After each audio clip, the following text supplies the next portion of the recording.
কত দিবি জানি না, এত কষ্ট করে বানিয়ে দিচ্ছি। আমার মেশিনের টেবিলও নেই, এখন কিচ্ছু নেই। দেখো কষ্ট করে ওকে আমি সুন্দর একটা ড্রেস বানিয়ে দিচ্ছি, কালকেও বিয়ে বাড়ি পরে যাবে। এবার তোমরা ভাববে যে আমি আর কি কি জানি।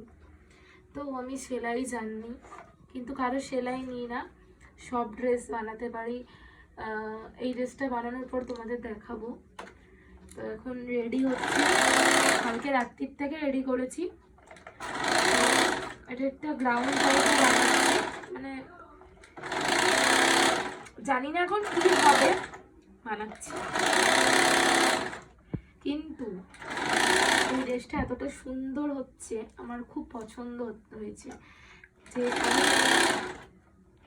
সবকিছুই ছিল ঘরের মধ্যে, মানে পিসগুলো ছিল অনেক দিন ধরে। আমি তো আগে সেলাই করতাম,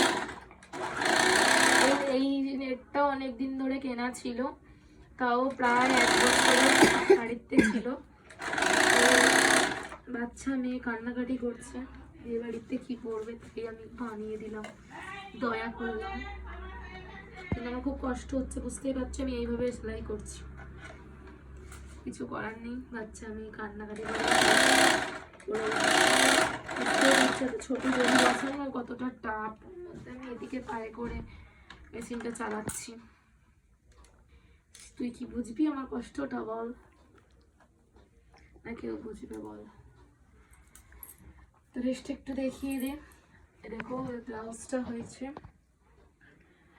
এখনো এইগুলো থাকতে জড়ি বসানো হচ্ছে, এখনো একটা পার্টের জড়ি আছে, তারপরে অ্যাটাচ হবে, তারপরে গ্রাউন্ডটা রেডি হবে।